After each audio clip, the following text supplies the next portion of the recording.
Lions Rock Productions.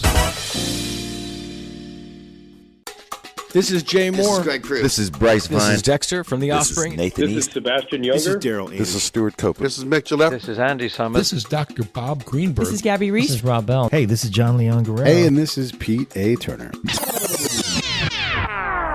Hi, I'm Chris Merrick Hughes, and you're listening to The Break It Down Show. And now, The Break It Down Show with John Leon Guerrero and Pete A. Turner. Terrific. We are honored this morning, not morning where you are, but morning where we are, with this great conversation that's already underway. But for our listeners, I just want to say that you've worked as a drummer, my favorite part, and other instrumentalist with artists to include Tears for Fears, of course, for which you're probably most known here, Paul McCartney, Robert Plant, Lloyd Cole, Tom McRae, Tori Amos, Peter Gabriel, Howard Jones. The list goes on and on. Thank you for joining us. Hi, you're very welcome. My pleasure. Now, we've been yammering on for about 10 minutes before I went, wait a minute, have we hit the record button? So we're just going to get right back to our conversation. We're talking about artist greatness and where the bar is. And you were talking about Paul McCartney. Well, I was just saying that, well, if we can go back a stage, I was just talking about great artists, undeniable great artists, being consistent in their work and releasing excellent album after, or extremely good album after extremely good album. And for me, there's very few.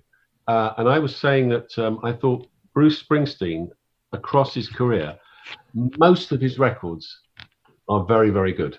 There's a high standard. Case of Paul McCartney, who I absolutely adore, I think he's made albums for quite some time with maybe two or three things that are great, and the rest is kind of like not as good as it could be.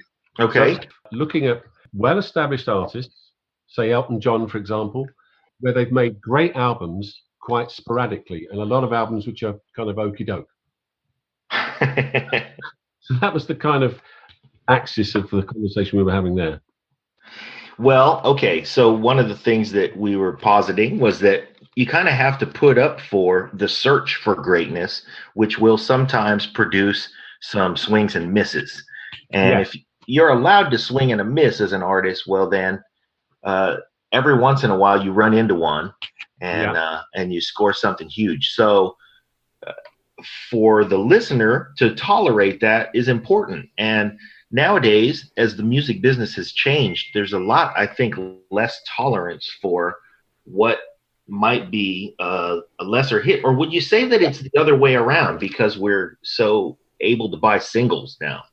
I think it's a very, very interesting question. You know, listening to an album where you play a track you really, really like, quite often you get to know the track after it because you haven't got up to turn it off. And if you listen to an album from beginning to end, you grow to like certain tracks that you probably would never have given a chance to listen to if you just punched a track on a streaming service. So there's an education involved in what an artist might be doing. Does that make sense? Absolutely. Yeah, absolutely. There were plenty of albums as we were growing up that we would listen to where there was something, way on side two that was meant to be a part of the work as a whole. And, some of that stuff was great when you gave it a long chance. Yes, exactly so. And sometimes you had an album. Take a group like, for example, Steely Dan. I got all their albums in the right chronology as they came out. And every time their album came out, I'd be going, oh my God, what have they done now? This is terrible. I just don't get it. And then 2 weeks later, this is the best thing they've ever done. Right. That growth process is incredibly important when it comes to listening to music. And I worry about the nature of immediacy, where people listen to the first four bars and go, nah, next one, nah, next one, nah. Yeah. We're not giving it that chance. Yeah, well, that chance is worth it because if it grows on you. And the other thing is, as we were saying about bands and artists experimenting and taking a chance or a left turn, they're doing that stuff in public. They're putting it out for their fans, and it might not work. And you've got to give some artists credit for that, Right. Yeah. Not just credit, but I think, we're betraying our ears now. And the challenge to the A&R guy, if there even still are those anymore, is, I mean, you certainly don't see that role where there's an artist in development. You know, they either hit the ground running and they come to the label with 1 million followers, or they don't get heard. That's true. I think one of the things that, certainly back in the day when I was making a lot of albums, there was a close connection with A&R at the label. A&R was the A&R man was a fantastic conduit between what you were trying to do and him telling you what might be a good idea, and also explaining to the label what the band are likely to be delivering. And that quality is gone. Well, maybe not gone, but I don't see it so much. Yeah. The A&R guy has a different objectivity to a producer who's on the shop floor working on something. An A&R guy can come in and say, guys, don't you realize this song's too slow? It's never going to do anything. And they can be quite brutal and quite brash, but quite right. And quite often, in my experience, A&R guys would come in and say, guys, you've only got 7 songs, not 12. Wow. Well, they're in the marketplace, right? They're, it's one thing to be the artist, but the other person who's like, what can we sell? What art can you move? That's true. You can look at an A&R guy from a commercial business head, and you can also look at A&R guys that have a true sense of music and a true sense of listening and enjoying the nature of a quality album. And a true ability to identify what is within an artist that the artist may be too close to identify for themselves. Yeah, and I think that's very true. And I think an A&R guy can sometimes deliver a home truth to an artist. Maybe you don't want to hear this right now, but I think we've gone off the boil with this idea. Or sometimes they're brutal, but as I say, they're brutal but fair.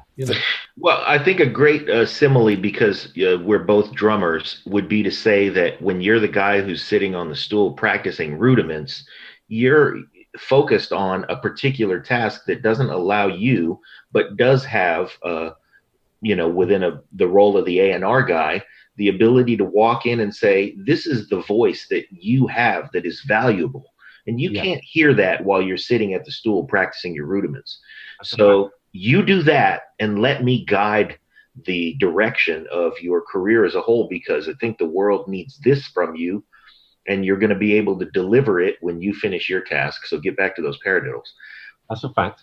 Yeah. But for us and our listeners, give us an example that you can think of an album or an artist that really absolutely developed because of their A&R guy. Bob Dylan. Oh, okay. So help us with that, because for the listener, there's those damn suits, they come in and ruin everything. But the A&R guy who developed Bob Dylan saw a vision for him in the long term. And how did they get there together? Well, the guy who was the A&R guy, by the way? Well, we may have to just stop the tape there. Because I tell you this, John Hammond has to be mentioned here at this point. Finding Bob Dylan, unbelievably influential. The list's immense. Billie Holiday, Bruce Springsteen. Good gracious. Yeah, Stevie Ray Vaughan. He brought him to the label. I think it's pretty well known that he's a brilliant and important guy. So I think that level of A&R may well have gone. Sure. Yeah, there are no John Hammonds nowadays who are as easily identifiable. Clive Davis, guys like that, who would take an artist and develop that artist into greatness and importance, beyond being successful, but being culturally important. And I'm sure he would have said that song needs work. That's not good enough. He would have been, as we say, in the negative. I don't just mean one of these guys that comes and goes, everything's great, keep going. I mean, they're good too, but the guys that go, stop, fellas. Right. We've definitely seen that in some of these album fights where you also need that person in the room, because you leave, like if you leave Stevie Wonder alone or Eric Clapton, these guys are going to make their own decisions. And sometimes, not always, but sometimes you need to have another adult in the room to say, slow down, stop. Yeah. You've got more work to do here. Metallica. And I'm not picking on Stevie Wonder, at all. But take a band like Metallica. When they were making that album, they made the film about. It's clear they needed help. Mm-hmm.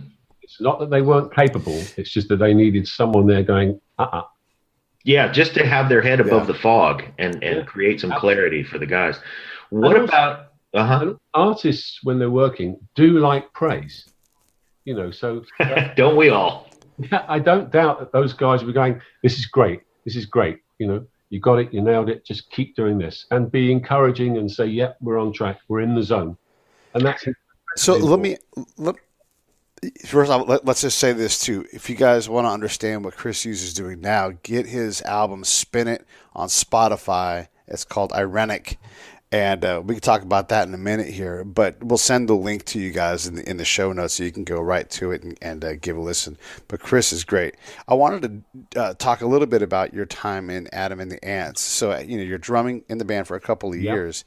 But it's more of a pop band, but you still believe in the music you're making. What's the difference between someone like Paul McCartney, who's like, I'm really making this big art thing and trying some new things out, versus being in a band that has a different focus, whether it's Adam and the Ants or something else? Well, the Adam and the Ants focus at that time was about pop. It was about energy.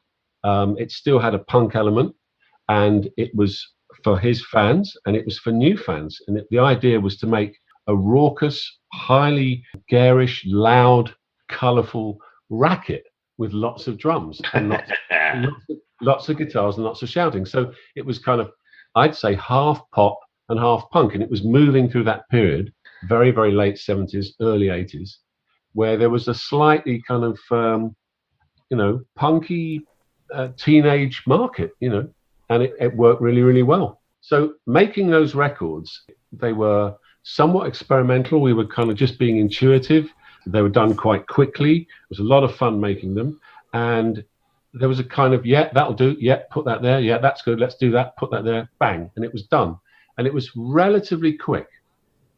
And it's probably different from making, well, I could speak from some authority, very different to making something like Shout with Tears for Fears, which took a long time, was very considered, very multi-layered. Drums were done in a different way. And the idea behind that had a more grandiose, more message. It was a very different process. It took a long time, that track. A track like Kings of the World Frontier didn't take very long. We just went in and kind of knew what we were doing and knocked it out. Yeah. I've got a couple things to say about what you just said, and so I'm going to hijack the show from John for a moment. But I love a good hijack. Yeah, well, so John and I are the same age, and I know John was aware of music at a level that I was at too, but we had different sweet spots. So Adam and the Ants was in my sweet spot, and you're 100% right. It has a punk element to it, but punk as a genre moved way far away from what Adam and the Ants were to my ear. And again, I'm a layman, but I remember that it was punk in some elements, but when you hear DRI or Pennywise, you won't recognize it as punk. I mean, and when I say punk, I think it's important to make a distinction between a punk sound, there's a certain palette and a certain aggressive way of playing and a certain way of recording it, and a punk attitude, which is much more brattish and much more what if, this'll do, yeah, that's good enough. And it's about urgency and a different energy. So it's not that it sounds like a punk record, but it has a punk attitude in the way it was made. And you told me a great story before we started recording, before John even got on, about Adam and the Ants and your guys' visit to Disneyland. Will you kind of give us the... This is so dumb. So it's hilarious, though. We were playing at the Roxy. That day, we all drove out to Anaheim at the park there. We bought in one of the stores these kind of pirate hats. We thought, yeah, pirate hats. We'll wear them tonight. There'll be a tune where we can put them on. And they were dumb party pirate hats, not austere. Really, they weren't like Johnny Depp pirate hats. They were kind of dumb. And the felt pirate hat you get at Disneyland and have your name embroidered in cursive on it. Only not that good. Prince Charming. Only a little less classy than that. So, anyway, we were playing the show, and at a strategic moment, we all put these party pirate hats on, and it was a dumb parody of a parody anyway. It's so good. It's so good. Funny. Yeah, it was great. And then I was just struck by, as you look back in time, it's way shorter, it's way easier, but you went from being a drummer in, a pop band to producing songs from the big chair in just a matter of a couple of years. Yes. You guys started working on that. What a difference. Yeah. Well, the stories, there's a short version and a long version. The short version is that when I met Adam had just broken up with his first version of Adam and the Ants. And he was hurting to get a new band together and start recording as quickly as possible. He just didn't want to be out of the limelight. The band had gone, he wanted a new band, and it had to be quick. And I bumped into him in his record company office. I'd been working on some tapes of his to edit and make better and all the rest of it. I didn't realize this, but unbeknownst to him, he walked in and said, I don't know who you are, but if you think you're any good, record us now. I've got Marco, Peroni, myself. We want to do some recordings. We want to do it now. And back in the day, things moved quickly. So I said, yeah, sure, let's do some recording. And that was on a Tuesday. On the Friday, we were down in Rockfield Studios in Wales, and we recorded some Adam and the Ants tunes. I mean, it was that quick. And I was producing. So he kind of knew me as someone that was producing. And he didn't know I played drums. Now listen, here's the thing. When I got to the whole process of how this was going to work and who was going to engineer and where I was going to go and sort that out, I thought, I don't want to drum on this session. I've got enough on my plate just getting these guys organized, arranging the tracks, making sure it's good. We'll get someone else just to come in and do the drums. And we asked John from Culture Club. Oh, okay. John played the drums on that session, and when we came back to London, those recordings, basically Adam got a record, a publishing deal and then a record deal. And in the process, we auditioned for drummers, and I went down to help Adam find a couple of drummers.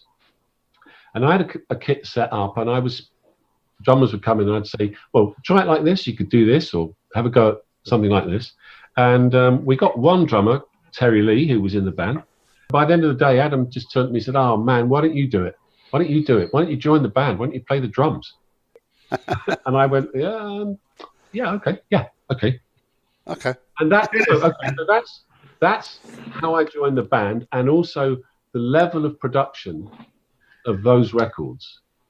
Fast forward a couple of years later, the last thing I did with Adam was Goody Two Shoes. He wanted to do other things, and I wanted to do other things, and I was more and more interested in production. And the opportunity to work with this very young band, they hadn't done any recording of any note, was this band Tears for Fears. And so I went and met them, and we got on.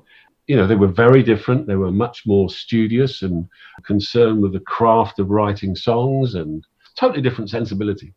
And we got on very well and started recording. We came to Brit Row, which is the old Pink Floyd studio in London, and recorded Mad World. And we did that in a matter of days. Then we went on and did the first album, The Hurting. So they're different processes.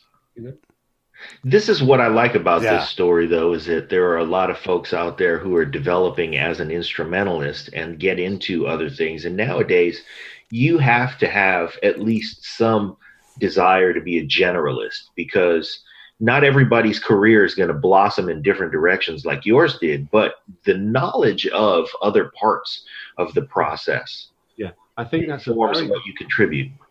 John, I think it's a very good term, generalist, because certainly with the advent of computers and working on laptops and the whole thing, even if you were just a drummer, you would have to understand about the nature of programming drum boxes, and then how computers work, and then the language of programming.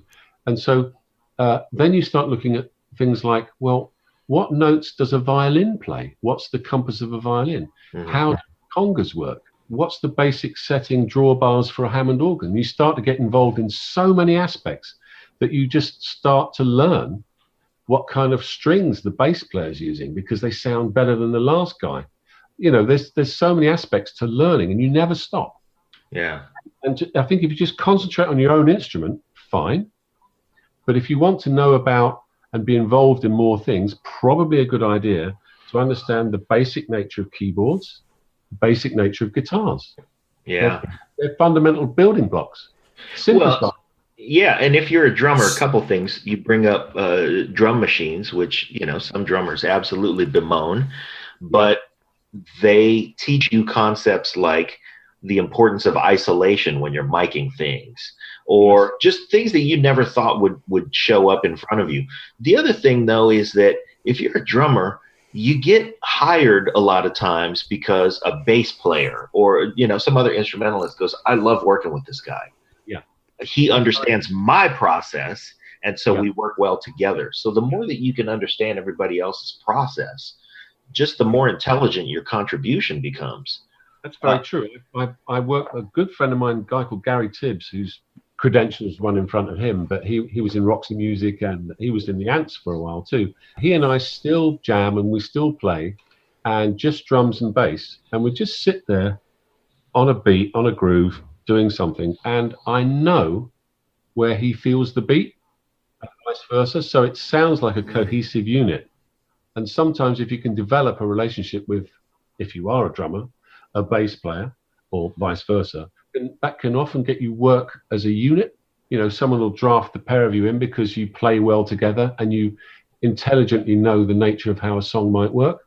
So that's really important. It's sometimes being just a drummer can be slightly more isolating, but if you are part of a rhythm section and perhaps a percussionist as well, it broadens your whole hope, I think. You mentioned John Moss a minute ago as being a guy you guys considered bringing in for the Ants.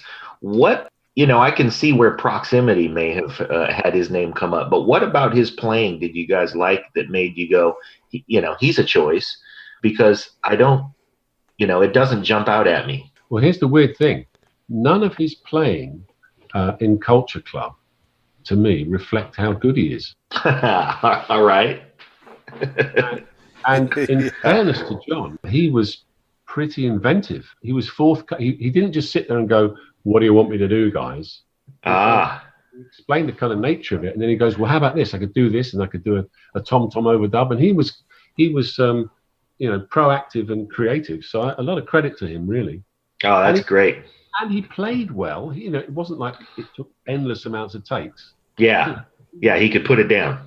Yeah. It was one thing to have a great idea. It's another thing to execute it quickly so that everybody else can move on. I mean, I could write a book about that, where you've got a great idea and you watch it evaporate because no one can lay it down properly. That is terrible. Well, it's part of the gig. You as a producer, you see that. You kind of hope that you can hold this concept. Yeah, one of the producer's jobs is to corral that notion that, here's this great idea. Okay, don't get lost in the idea. We have to put it down. Yeah, and also you can say to a band, it's going really well. The track, we're getting there. It's not quite in the zone. Let's keep doing it. You get to a point, you think, guys, I've got to stop you, and here's why. It's gone off the boil. It sounds like it's try hard. It's trying too hard.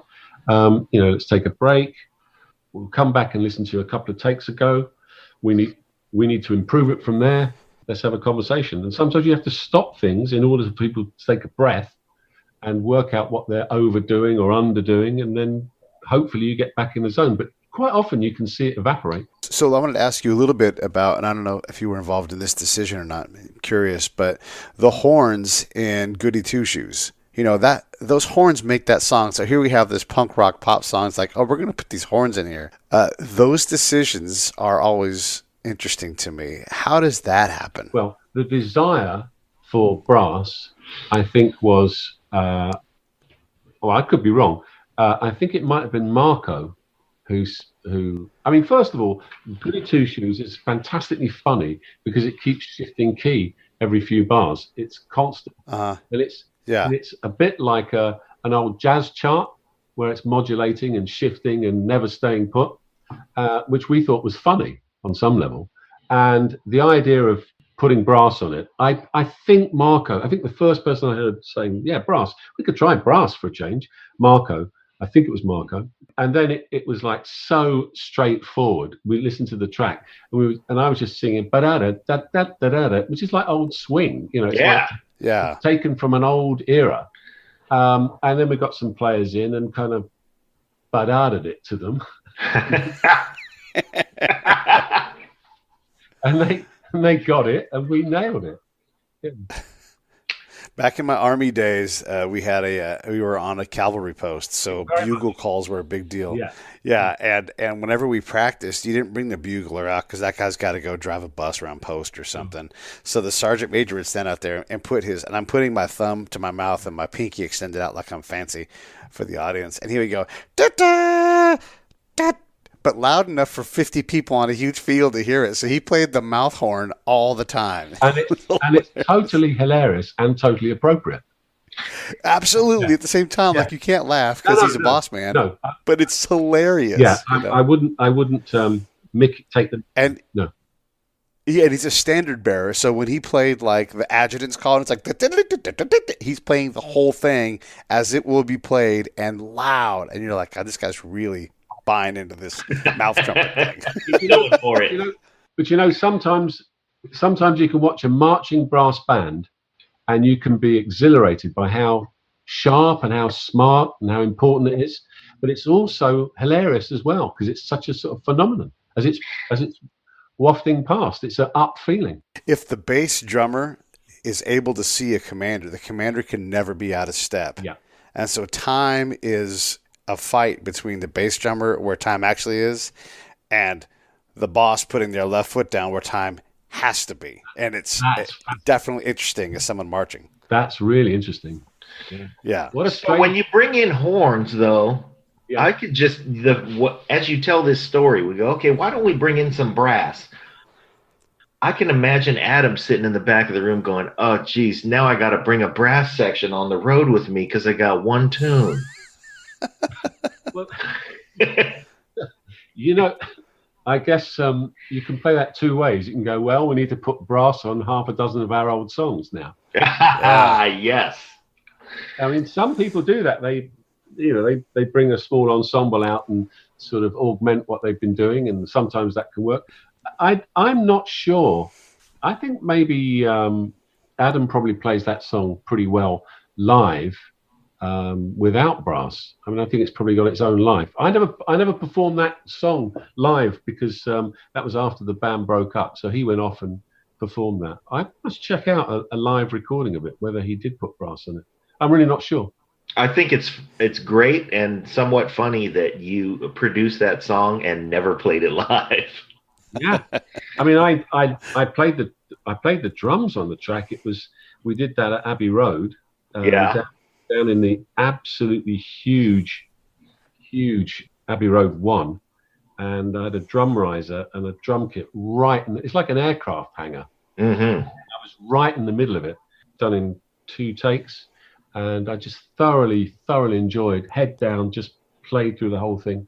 Blowing sound out in every direction in that huge room. Yeah, that huge, and by the way, that I may be wrong. I'm sure there'll be some Pink Floyd fans that will kill me for this, but I believe the "Shine On You Crazy Diamond" call, the classic Gilmour arpege. Mm-hmm. Yeah.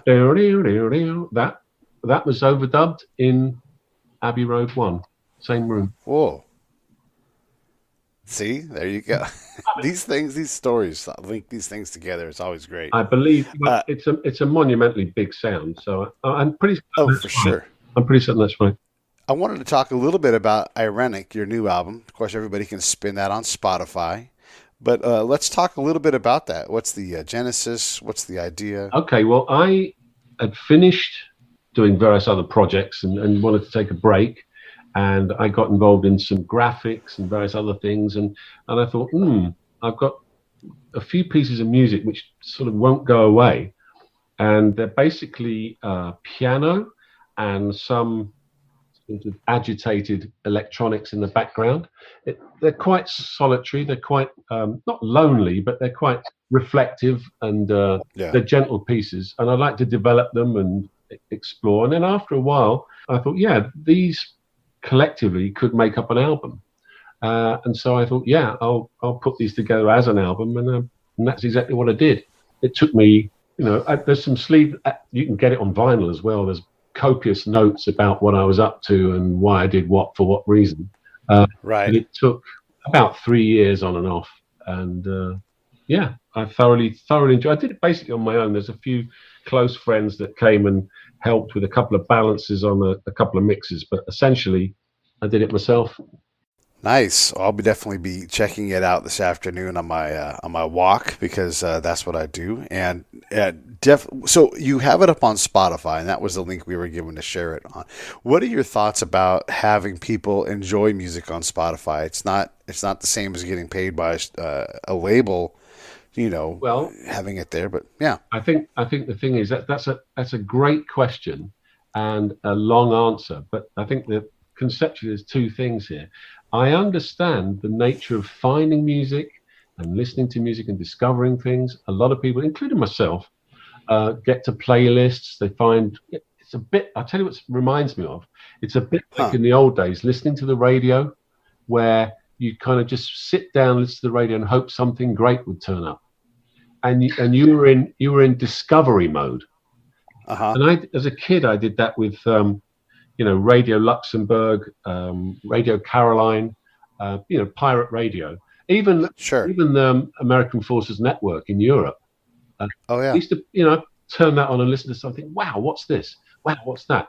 And I'd kind of, there'd be days when I'd just find about 5 or 6 new things. Other times I'd be wanting to listen to the Beatles and stuff I knew.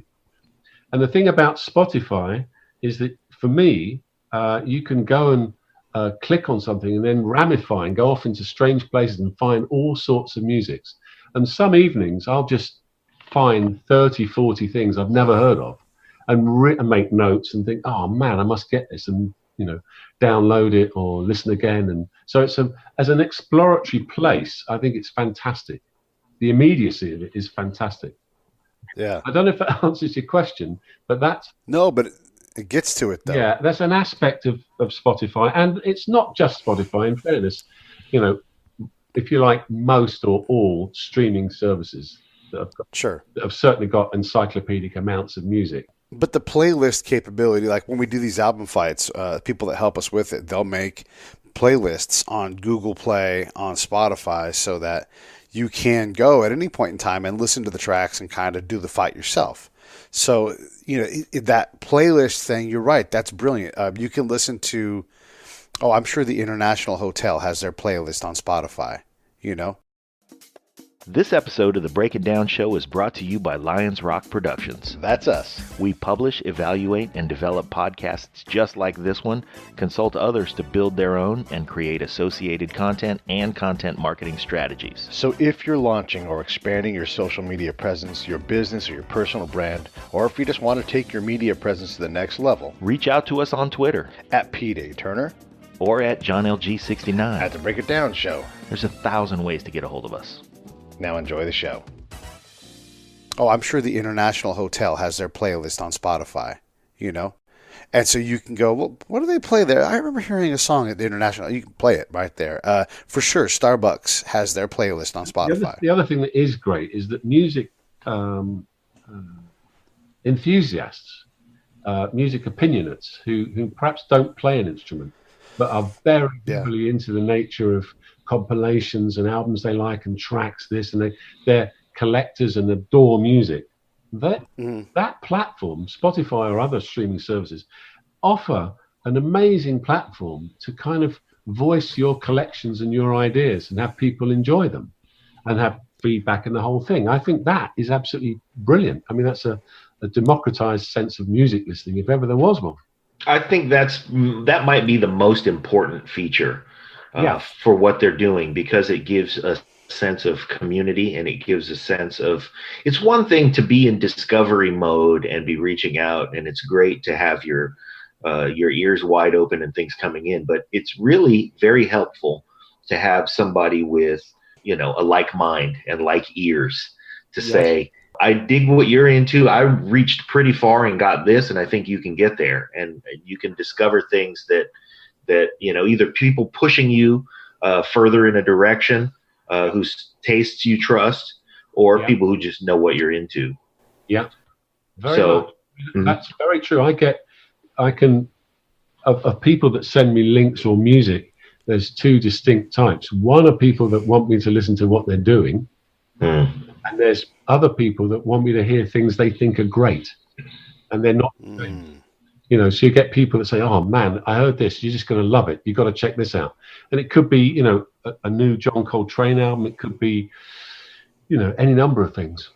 So I love the fact that you can get an instant recommendation to stuff, and then our whole world can open up. Do you, when you get links from people who just want you to hear what they're up to, do you have an automatic reaction that you have to fight through? Like, oh, here's this link. No. The process goes like this. I read the bit of text that's joined to the link, and I get a sense of whether or not they kind of mean business. And if I don't mean business in a kind of commercial, this is going to be huge, but whether they're genuinely wanting to find out my opinion or get some advice. There's a tone. You can generally tell when someone needs advice. And so I check them out and write back more often than not. Not every time, but mostly. It's one of those things. Sometimes people just say, I just want you to hear my tune. And then sometime I'll get somebody who sent me their son's tune, and they'll say, we think he's great, but we don't know whether he's wasting his time. What do you think? And you can help. You can give feedback to that. I'm happy to do that. If anyone wants to know my opinion on something, generally I'm happy to give it. That's pretty neat. How often do you get those requests from parents? Hey, I want you to listen to my son or daughter and tell me if he's wasting his time. Well, I get parenty ones maybe once a month. I get not parenty ones where there's people just saying I've got a track up on SoundCloud or something. That's a constant stream, a handful a week maybe. Sure. It varies.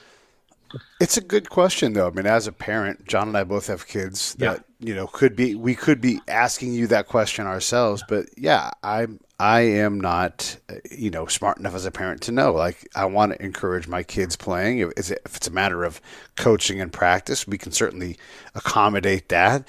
If it's a fantasy, then I need to know so I can get my kid out of this as soon as possible. But it's a fantastic area for discussion. One of the things I always think is that, some parent will say, does my child have it? Have it, magical quality. And the first thing I often want to know is whether they can't stop doing it. If they're obsessed with doing it, for me, that'll do. They just can't not do it because they love it so much, and it feels like it's in their blood. We just had a guy like that on the show.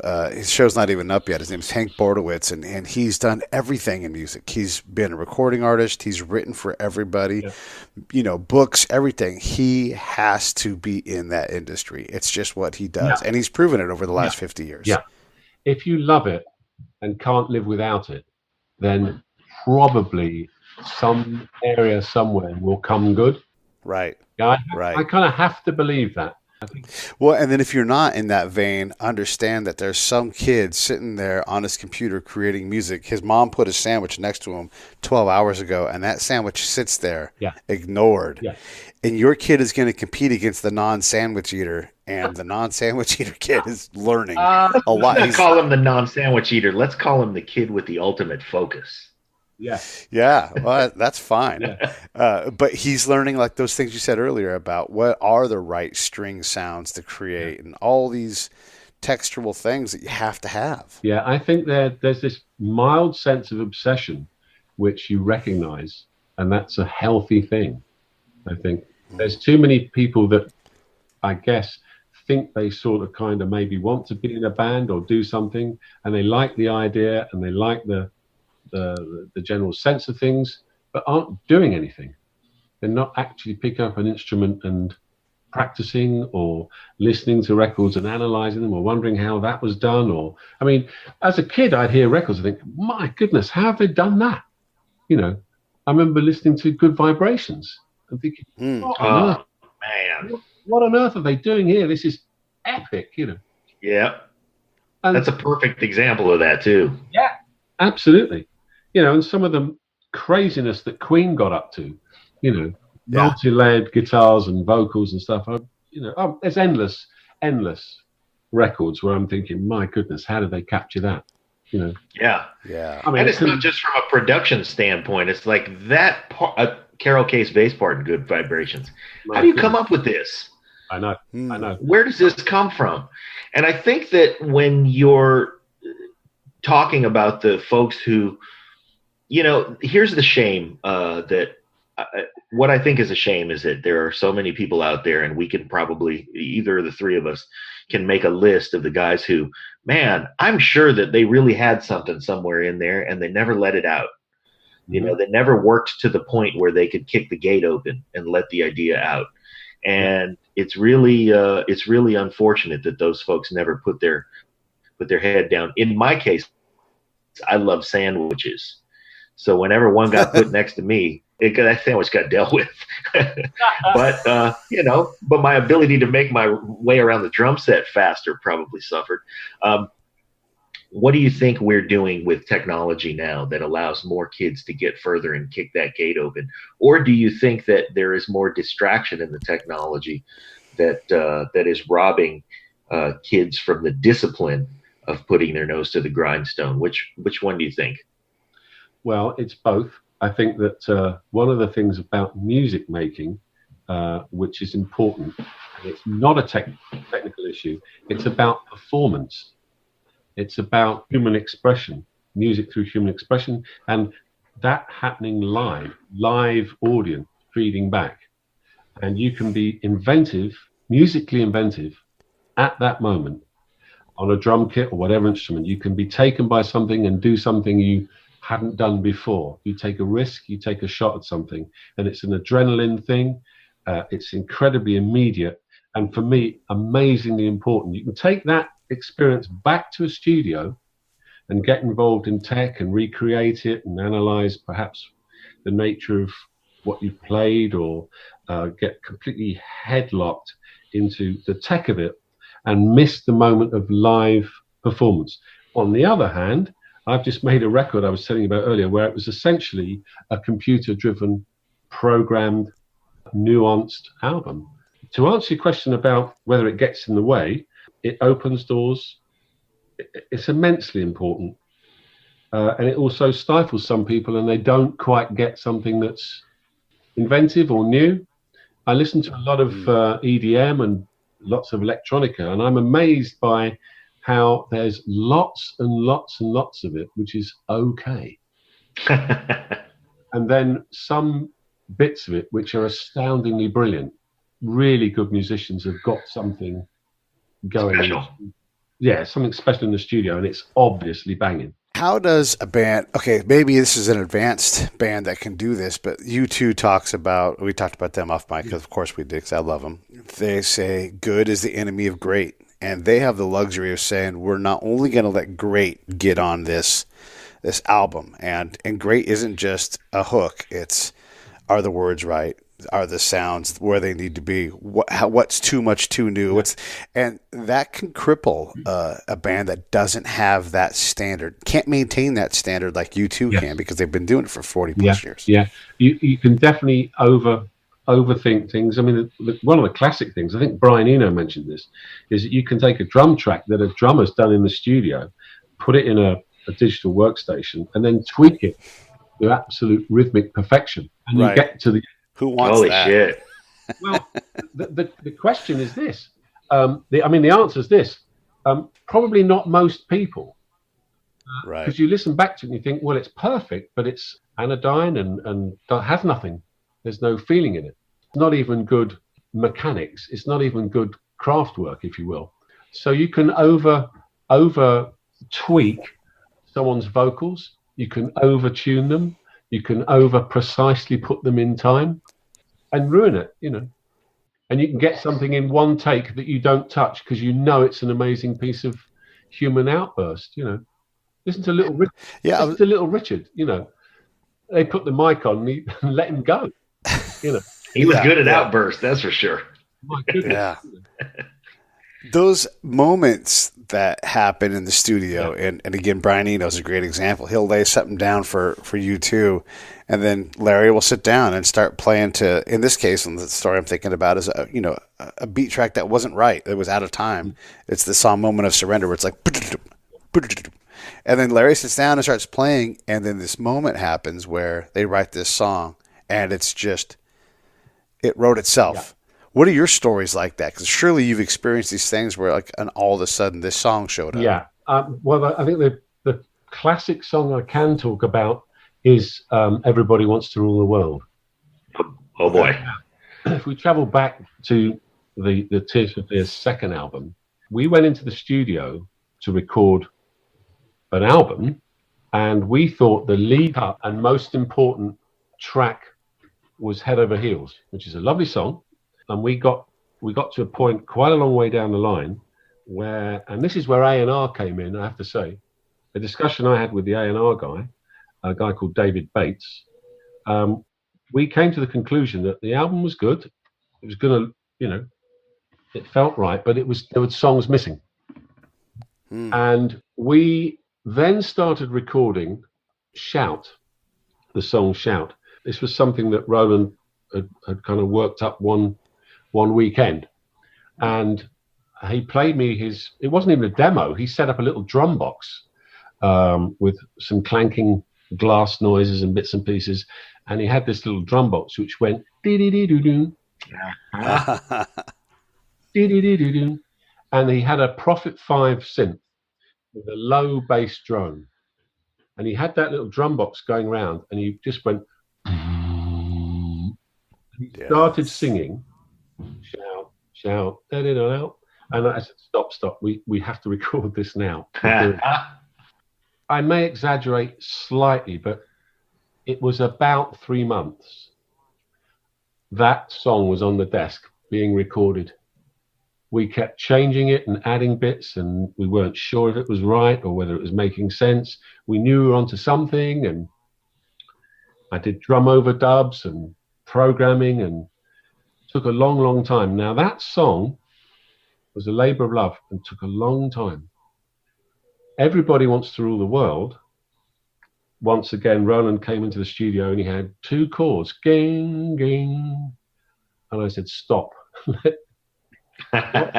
What's the status of this? He goes, I'm not that fond of it. It's 2 chords.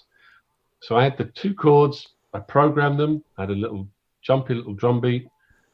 And every now and again, when there was downtime, I'd press the button and a little silly little beat would come up and ding, ding, and eventually ground the band down.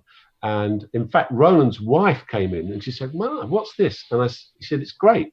I said, "Tell your husband this because he's not that bothered about it." So anyway, he came back once again after a weekend, and he goes, I think we may have something here. I think it might be, everybody wants to go to war. And I said, let's just do it. Let's just write this song. Let's just do it now. And that song, more or less, came out of thin air very quick. That took from the day he came in with essentially the idea of we may have a title and the chords. It took a week to write, fully record, and do the first draft mix. So that's pretty quick. And that just came out. And I think when we finished it, we all went, wow, where did that come from? It kind of just flew out. Yeah, very fluent. That kind of, and it's funny because people that have had a go in the past of doing like a little remix balance for maybe a version without a vocal or just someone's taken the multis and they've often commented, man, this track kind of mixes itself. It just kind of flows and feels good. Yeah. So that was quick, and that all the right feelings were there when that was being done, as opposed to Shout, which was hard work. Well, it makes my heart happy because Everybody Wants to Rule the World is my favorite song on that album. I absolutely adore a shuffle, by the way. I do. Yeah. To hear that it came together and it came organically, it reinforces my faith in magic sometimes. That's good to know. I'm also amused by the fact that sometimes the role of producer is to make the wife go tell the husband something and talk some good sense into it. That's a producer's job, a husband's job, a father's job, a son's job. Yeah. It's endless, isn't it? Where you tell the right person that might have the right influence to do something that might influence something the right way. Yeah. Well, this is what I want to say because we've rounded third base, and I'd like to end it here on this note because my favorite song is now, like I said, has now warmed my heart with its story. I didn't want to say this at the beginning because it would have been weird, but Chris, as a player and as a producer and as just your contribution to the music in my life, it's been not only a great pleasure, and it has been a great pleasure, but a tremendous honor. You're absolutely one of my musical heroes, and it's really been terrific meeting you today. Oh, thank you. It's been an absolute pleasure. I've really, really enjoyed it. All right. And you know what's fun is that it seems to me there's another 1,000 topics we could talk about. Yeah, there are. Oh my gosh. Yes. Let me do some business for you on this end. So make sure that you guys go and listen to Chris Hughes' album, at least on Spotify. It's called Eirenic, and that's why we have him here. And of course, listen to all of the other stuff he's produced because your catalog is incredible, dude. Wow. Yeah, we're listening to it already, but listen to more of it and listen to the fresh stuff. Thank you very much, guys. Yeah.